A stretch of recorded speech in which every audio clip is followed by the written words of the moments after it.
Praise the Lord. தேவனுக்கு மகிமை உண்டாவதாக. ஆண்டவர் இரட்சகருமாய் இருக்கிற இயேசு கிறிஸ்துவின் நாமத்தினாலே இந்த கால வேளையில் உங்கள் யாவரையும் நான் வாழ்த்துகிறேன். இந்த நாளுக்கான தேவனுடைய வார்த்தை நீதிமொழிகள் 11வது அதிகாரம் 27வது வசனம். நன்மையை ஜாக்கிரதையுடன் தேடுகிறவன் தயை பெறுவான், தீமையை தேடுகிறவனுக்கோ தீமையே வரும் என்று எழுதப்பட்டிருக்கிறது. என கண்பானவர்களே, இன்றைக்கு நாம் நன்மையை தேடுகிறோம். வேதம் சொல்லுகிறது நன்மையை ஜாக்கிரதையுடன் தேடணுமா. Praise the Lord. நம்முடைய வாழ்க்கையில் நன்மையை பெற்றுக்கொள்ள வேண்டும் என்று சொல்லி பலர் பலவிதமான முயற்சிகளை எடுக்கிறோம். ஆனால் எடுக்கிற முயற்சிகள் சில நேரத்தில் தோல்வி அடைகிறது.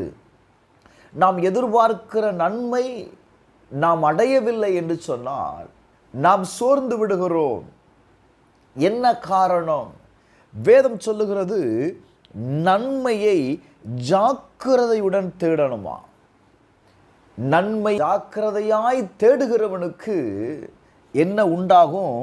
அவன் தயை பெறுவான் என்று எழுதப்பட்டிருக்கிறது.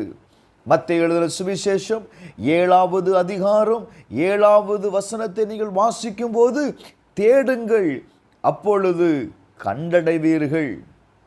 தேடுகிறவன் கண்டடைகிறான். Glory to God. இன்றைக்கு நாம் நன்மையை தேடுகிறோம். தேடுகிற எல்லாருமே அந்த நன்மையை கண்டடைகிறது இல்லை. ஆனால் வேதம் சொல்லுகிறது தேடுகிறவன், நன்மையை தேடுகிறவன் என்ன செய்கிறான்? கண்டடைகிறான். தேடுகிற நம்முடைய வாழ்க்கையில் விருத்தி அடைகிறது இல்லை. என்ன காரணம்? வேதத்தில் நீங்கள் வாசிப்பீர்களே, ஆனால் மத்தேயு எழுதின சுவிசேஷம் 6வது அதிகாரம் 33வது வசனத்தில் வாசிக்கும் போது, முதலாவது தேவனுடைய ராஜ்யத்தையும் அவருடைய நீதியையும் தேடுங்கள், அப்பொழுது இவைகளெல்லாம் உங்களுக்கு கொடுக்கப்படும் என்று எழுதப்பட்டிருக்கிறது. முதலாவது நாம் எதை தேட வேண்டும்? தேவனுடைய ராஜ்யத்தையும் அவருடைய நீதியும் தேடும் பொழுது இந்த பூமியில நாம் தேடுகிற அந்த நன்மையை, மனிதனிடத்திலிருந்து எதிர்பார்க்கிற தயவை நாம் பெற்றுக்கொள்ள முடியும். என கண்பானவர்களே, தேவன் அதை விரும்புகிறார். வேதத்தில் வாசிக்கும் போது மத்தேயு எழுதின சுவிசேஷம் 25வது அதிகாரம் 41வது வசனத்தை வாசிக்கும் பொழுது, நாம் செய்கிற நன்மை யாருக்கு செய்கிறோம் அப்படின்னா, ஆண்டவர் சொல்றாரு, நீங்க செய்த நன்மை, மற்றவர்களுக்கு நீங்க செய்கிற நன்மை, அதுதான் நீதி. அது எனக்கே செய்தீர்கள் என்று ஆண்டவர் சொல்லுகிறார்.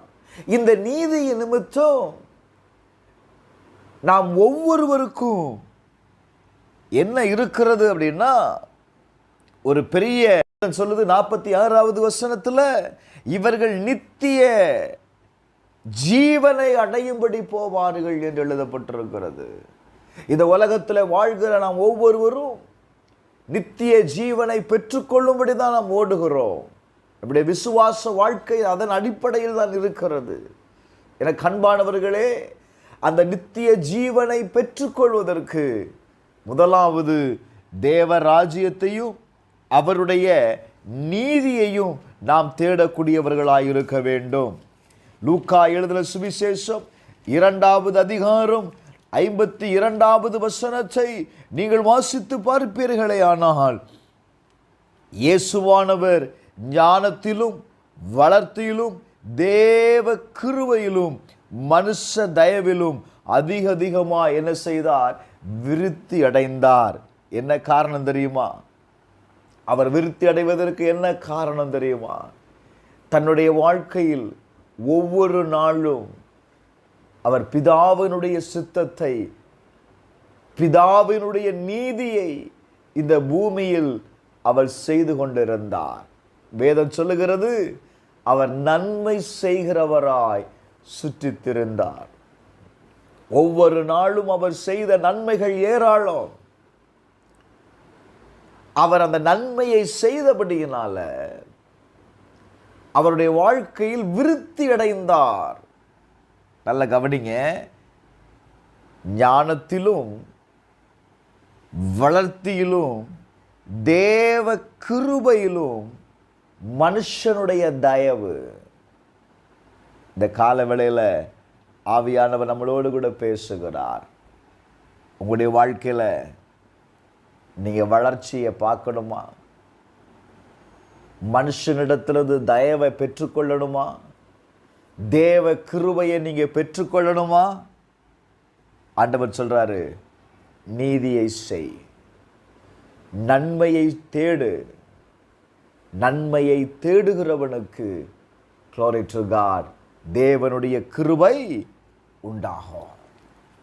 செபிப்போமா?